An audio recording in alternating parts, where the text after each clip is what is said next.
বিধিৰ নিবন্ধ মতে মোৰ আজি এই দশা হ'ল তাৰ বাবে অপৰাধী নহয় ৰাঘৱ শান্ত হোৱা স্থিৰ হোৱা দেৱী ভাইকক নাৰাখিবি কপটভাৱে বিদায় বেলা ভাতৃ বুলি খামিবি সকলো পালিবি অংগদক নিজ পুত্ৰ ভাবি শ্ৰীৰাম নকৰিবা চিন্তা তুমি জানকী উদ্ধাৰৰ বাবে তোমাৰ সহায় হ'ব কিষ্কিন্ধাৰ কপিগণ দাদা তাৰা মোৰ প্ৰাণৰ গোসানী মোৰ পুত্ৰ অংগত পিতা বালিক বাছা তুমি সমজ্ঞানে তই পুজবি সুগ্ৰীব প্ৰভু শ্ৰীৰাম বিদায়খনত কৰিবা আশীৰ্বাদ জন্মে জন্মান্তৰে পাওঁ যেন স্থান পাব চৰণৰ মৃত্যু তাৰা স্বামী অংগত ই কি পিতা নামাতা কিয় মাতা মোক এবাৰ অংগত বুলি মাতা সময় পৰিণাম পাপি আজি বলতে হবে বধ কৰি তৃপ্তি কৰোঁ পিতৃ ৰহ আপুনি হেৰি কৰিব লাগিব হা একো কৰিলে গম পাব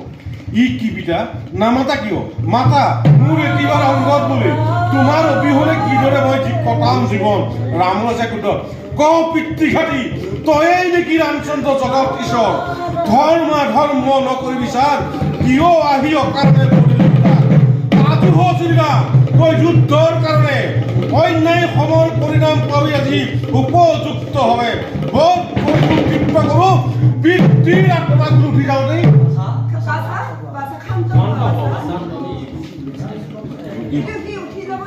উঠি যাব বিচাৰে গদালো উঠি যাব বিচাৰে শান্ত হোৱা বাচা অংগত বিষ্ণুৰূপে অৱতাৰী ৰাম নৱৰূপে অৱতাৰ মাত্ৰ ধৰিছে ধৰাত সিজনাৰ সমে যুদ্ধ নহয় উচিত প্ৰভু নাবালক অংগ পিতৃকোষে অতিকে কাতৰ ক্ষমা কৰক তাৰ অপৰাধ শ্ৰীৰাম বাচা সকলো বুজিছোঁ দাৰুণ আঘাতে জৰ্জৰিত কৰিছে তোমাক ব্যথাত ধৰিছে প্ৰাণ তোমাৰ মাতৃ ক্ৰোধ বাচা কৰা সম্বৰণ বিধিৰ বিধান সোনকালে নহয় খণ্ডন মাতংগ মুনিৰ অভিশাপ মতেই মই এই বনৰ মাজত পিতৃৰ মৃত্যু আছিল লুকাই শুনা বাচা অমৰত্ব লাভ কৰি তোমাৰ পিতৃয়ে যুগে যুগে নিজ নাম ৰাখিব দাদা তোমাৰ মাতৃয়ে মোক দিলে যি ঘোৰ অভিশাপ তাকো মই ললো শিৰপাতি আৰু তোমাৰ ইচ্ছাও পূৰণ হ'ব পৰ জনমত লক্ষ্মণ ভৰি অহা খুব দেৰি কৰোঁ লক্ষ্মণ এষাৰ কথা কৈ দিয়কচোন আজিলৈকে কোৱা নাই এষাৰ আছে কৈ দিয়ক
কিনো ভাবি আছা তুমি অকলে অকলে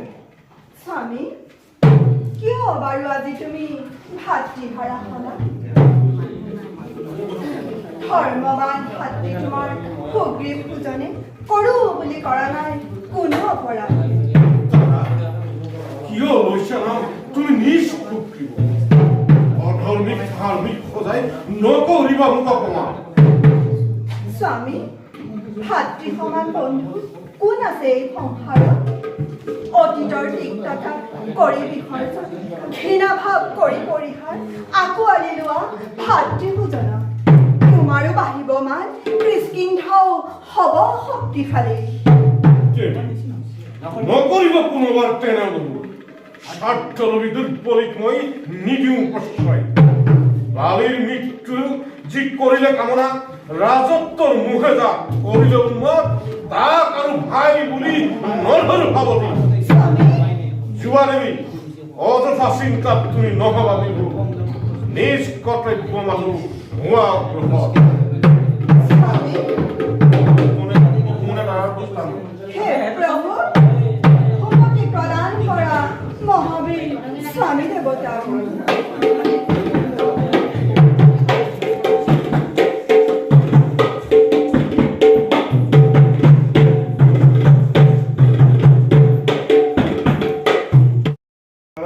তোক আজি নেৰিম কৰাবি ক্ষান্ত হোৱা স্বামী নাযাবা যুদ্ধলৈ কৰো অনুৰোধ যোৱাকালিৰ যুদ্ধত তুমি অতিকে ক্লান্ত তাৰা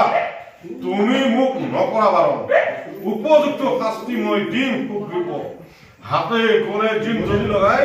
ধৰি আনি বধিম তাক তোমাৰ সন্মুখত নহয় স্বামী মনত মোৰ লাগিছে সংশয় তোমাৰ সমশক্তিধৰ নহয় সুগ্ৰী তথাপিতো কিয় জানো বাৰে বাৰে যুদ্ধৰ বাবে কৰে আহ্বান স্বামী জানিব পাৰিছো পুত্ৰ অংগদৰ কোনো বীৰে সহায়ৰ বাবে চাপিছে সুগ্ৰীৱৰ কাষে অযোধ্যা ৰাজপুত্ৰ শ্ৰীৰাম লক্ষ্মণে মিত্ৰভাৱে চাপিছে কাষ সুগ্ৰীৱৰ সেয়েহে স্বামী সৰু চৰণত যুদ্ধ ভাৱ পৰিহাৰ কৰি আঁকোৱালি লোৱা ভাতৃভোজনক কোন আছে মহাবীৰ বালিৰ সমান আনহাতে নোৱাৰো কহিব মই শত্ৰুৰূপী ভাতৃৰ ভূমিকা দেৱী নকৰিবা ভয় কাৰণ মহান ৰজাৰ পুত্ৰ শ্ৰীৰাম লক্ষ্মণে কদাপিত অধৰ্মৰ নলয় আশ্ৰয় যোৱা দেৱী অৰ্থন্তৰে থাকিবা নিৰ্ভয়ে সুগ্ৰীৱক উপযুক্ত শিক্ষা দিম মই প্ৰস্থান কৰিছো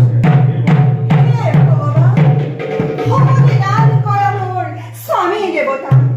পিতৃ হাৰা নকৰিবা পুত্ৰ অংগদক বুজি যাম আৰু মোৰ এতিয়া দেখোনে ৰামে কৰ্ম কৰিলে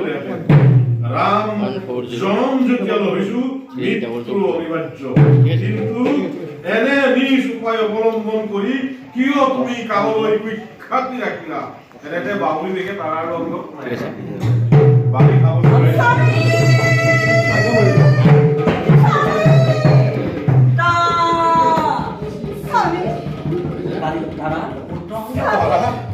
পুত্ৰ সংগত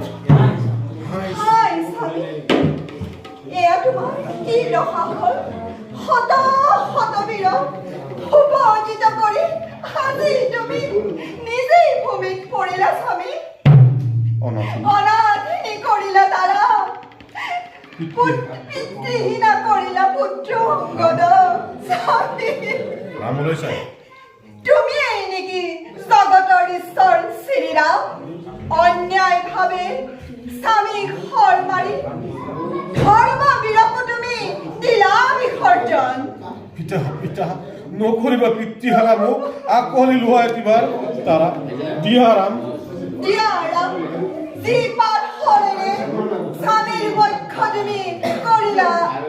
স্বামীৰ বক্ষ বিদাৰিলা যি পাঠ হৰেৰে তুমি স্বামীৰ বক্ষ বিদাৰিলা তেনে পাঠ হৰেৰে মোকো পঠিয়াই দিয়া সৰগলৈ মোৰ অবিহনে স্বামী সৰগতো নাপাব শান্তি দেৱী আৰু শুনা হেৰা কপতি শ্ৰীৰাম আৰু শুনা এইটো উঠিব দিছিলে উঠিব লাগিব অন্যায়ভাৱে সুগ্ৰীৱৰ প্ৰতি দয়াশীল হৈ আৰু শুনা কপতি শ্ৰীৰাম, তুমি সুগ্ৰীৱৰ প্ৰতি দয়াশীল হৈ আমাৰ প্ৰতি তুমি যি অন্যায় কৰিলা তাৰ বাবে মই তোমাক দিওঁ অভিশাপ। তুমি সীতা দেৱীক উদ্ধাৰিবা সঁচা, কিন্তু সীতা দেৱী নাথাকিব তোমাৰ চৰণত সদায় বাবে। পাতাল অভিমুখে তেওঁ কৰিবা যাত্ৰা, আৰু ময়ো যদি সতী সাধ্যী হওঁ মোৰ এই অভিশাপ ভুল হৈছে হয়নে? আৰু শুনা হেৰা কপতি শ্ৰীৰাম, সুগ্ৰীৱ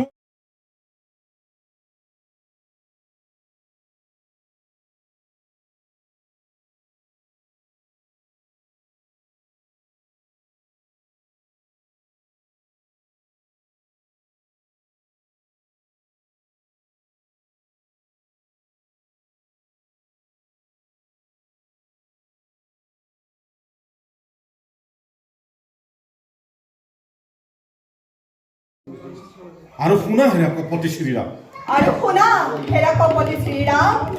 সুগ্ৰীৱৰ প্ৰতি সুগ্ৰীৱৰ প্ৰতি দয়াশীল হৈ তুমি আমাৰ যি তুমি আমাৰ যি কৰিলা অন্যায় তাৰ বাবে মই তোমাক দিওঁ অভিশাপ। তাৰ বাবে দিওঁ মই তোমাক ঘোৰ অভিশাপ। তাৰ বাবে দিওঁ মই তোমাক ঘোৰ অভিশাপ। সীতাক তুমি উদ্ধাৰিবা সঁচা, কিন্তু নাথাকিব সীতা দেৱী তোমাৰ কাষে। তোমাক পৰিহৰি গুচি যাব সীতা পাতাল অভিমুখে।